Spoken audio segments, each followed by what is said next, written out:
Bon matin à tous, frères et sœurs, et bienvenue, en fait, re-bienvenue sur ma chaîne, dont j'ai changé le nom et c'est devenu Prier comme Jésus parce que c'est ça la priorité de ma chaîne. Je le mentionne encore, si tu es venu voir parce que tu es attiré par les flamants roses ou si tu es venu juger mon décor, ben tu es pas à la bonne place.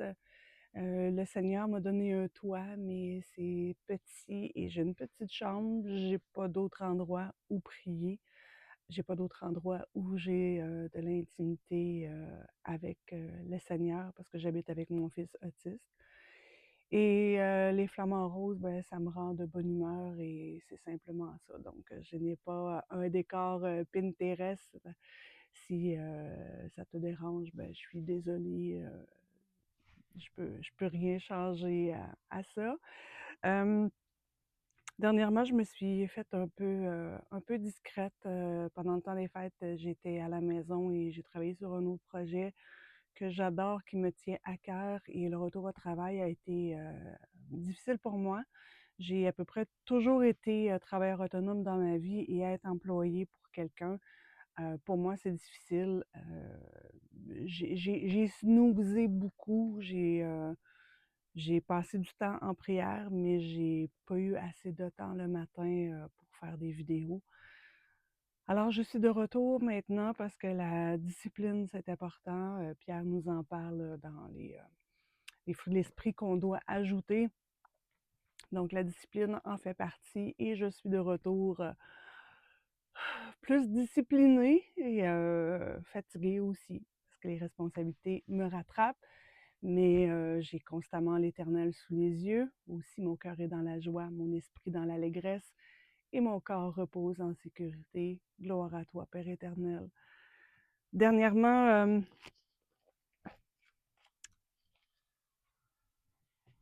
j'ai mal agi dans un domaine et ben, ça regarde moi et le Seigneur. Je suis pas là pour faire un concours de qui agit le plus mal.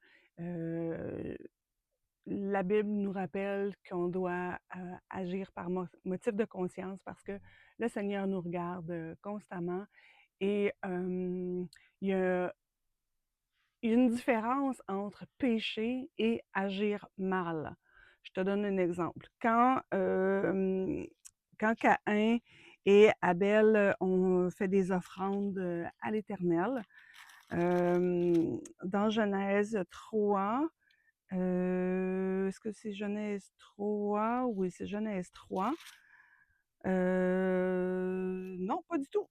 Genèse 4, j'étais juste un petit peu en avant. Donc, Abel a été berger, Caïn a été laboureur, j'en ai déjà parlé. Être un berger, c'est plus favorable aux yeux de l'Éternel parce que quand on est berger, la nourriture que les brebis vont avoir et l'eau ne dépend pas de nous, mais de l'Éternel, parce que c'est lui qui nous guide. C'est lui qui est un berger. Par contre, être un laboureur, c'est quelqu'un qui travaille de ses forces, qui récolte les fruits de son travail et pour Dieu, c'est mettre l'accent sur nos efforts à nous et non pas sur ses efforts à lui. On lui fait moins confiance quand on fait le travail de nos propres forces. Donc ça, j'en ai déjà parlé, mais c'est un autre sujet. Tous les deux ont fait une offrande à l'Éternel. Un a été une brebis et l'autre a été le fruit de son travail. L'Éternel porta un regard favorable sur Abel et sur son offrande, mais il ne porta pas un regard favorable sur Caïn et sur son offrande. Caïn fut très irrité et son visage fut abattu. Donc là, il y a une action, mais il n'y a pas de péché encore. Donc, il a agi mal parce que il n'était pas heureux, peu importe les circonstances. OK? Certainement, bon, Dieu lui dit, pourquoi es-tu irrité et pourquoi ton visage est-il abattu? Donc, première chose, il était irrité, son visage était abattu. Donc, ça montrait comment il se sentait à l'intérieur, mais il n'avait pas agi mal encore. L'Éternel lui a dit, certainement, si tu agis bien, tu relèveras ton visage. Et si tu agis mal, le péché se couche à ta porte. Et ses désirs se portent vers toi, mais toi, domine sur lui. Donc, dernièrement, quand j'ai mal agi et que je me suis fait attraper, je me suis fait pogner, en bon français, euh, c'est quelque chose dont l'Éternel me parlait depuis un certain temps, mais j'agissais pas. Et il y a des répercussions, il y a des conséquences à mon action parce que j'ai mal agi. Quand je me suis fait attraper, première réaction que j'ai eue, et ça a duré une fraction de seconde, ça a été d'essayer de détourner la vérité. De, Ça a été de commettre un péché. Et c'est pour ça que quand on agit, Dieu dit, quand on agit mal, le péché se couche à notre porte. Parce que dès qu'on est conscient qu'on a mal agi, on a la possibilité de pécher, on a la possibilité de mentir, on a la possibilité d'avoir de la rancune, on a la possibilité de parler dans le dos des autres. Donc, quand on agit mal, on doit prendre ses responsabilités, on doit accepter les conséquences et donner gloire à Dieu parce que c'est deux leçons. Et ce que je comprends dans mon histoire personnelle à moi, c'est que Dieu me fait vivre l'Évangile pour que je la comprenne. Et quand ça s'est arrivé, bon, j'ai pleuré et je me suis repentie. Et comme David, quand il a péché contre l'Éternel en allant vers une femme mariée, on connaît l'histoire, le péché s'est couché à sa porte, lui aussi. Mais David, il s'est repenti, il s'est excusé, il a reconnu ses torts et il a dit à l'Éternel, euh, ton jugement sera juste.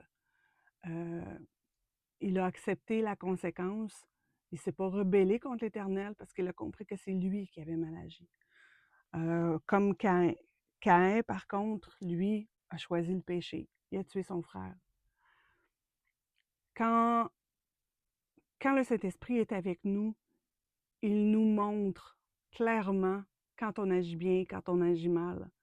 Quand on agit bien, on relève notre tête parce qu'on est fier, parce qu'on est content et on est heureux parce qu'on a agi selon la volonté de Dieu. Et on sait qu'on peut le regarder en face sans avoir honte. Et quand on agit mal, Dieu nous demande d'agir de la même façon, de relever notre tête et de se repentir, de reconnaître qu'on a mal agi et d'accepter ce qui va suivre. Et c'est un cadeau quand on vit l'Évangile. Je ne vous dis pas que les conséquences vont être agréables.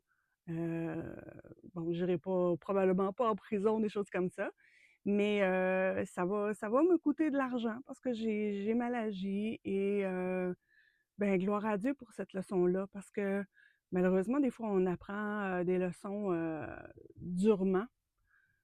J'avais plusieurs mois pour corriger mon erreur et ben, je ne l'ai pas fait. Et tout ça pour te dire que ben, regarde autour de toi, regarde dans ta vie, est-ce que tu agis bien au regard de l'Éternel ou tu agis mal?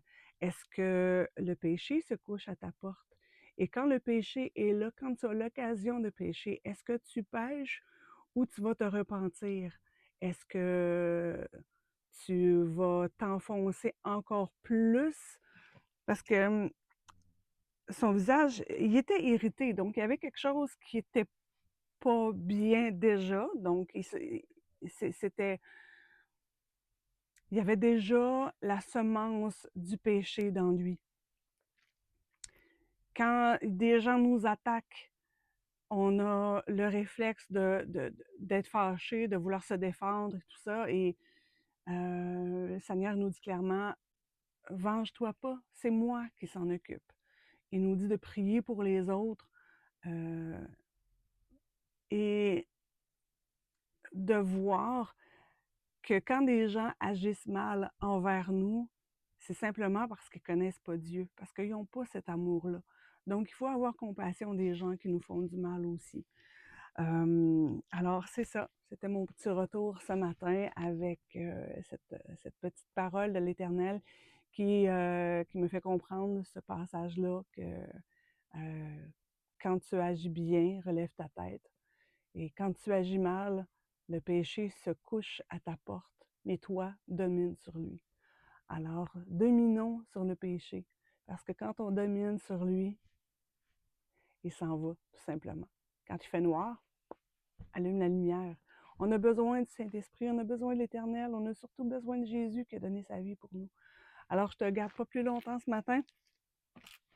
Et, ben, comme à l'habitude, prions ensemble cette magnifique prière. Notre Père qui es aux cieux, que ton nom soit sanctifié, que ton règne vienne, que ta volonté soit faite sur la terre comme au ciel. Donne-nous aujourd'hui notre pain de ce jour. Pardonne-nous nos offenses, comme nous pardonnons aussi à ceux qui nous ont offensés. Ne nous soumets pas à la tentation, mais délivre-nous du mal, car c'est à toi qu'appartiennent le règne, la puissance et la gloire pour les siècles des siècles. Amen. Et je t'invite encore une fois à aller passer du temps avec le Seigneur en prière et avec l'Évangile, parce que c'est dans... Plus tu vas connaître l'Évangile, je ne te parle pas de le connaître par cœur, mais plus tu vas faire une immersion dans l'Évangile, plus tu vas connaître Dieu, l'Éternel, et plus tu vas être transformé. Parce que l'objectif de notre vie chrétienne, c'est pas la vie éternelle, c'est de ressembler à Jésus et de porter l'amour de Dieu dans le monde. C'est de revenir à notre état originel avant que le péché arrive. Et quand on est dans cet état-là, ben là, oui, on peut passer l'éternité avec Dieu. Passe une belle journée et sois béni.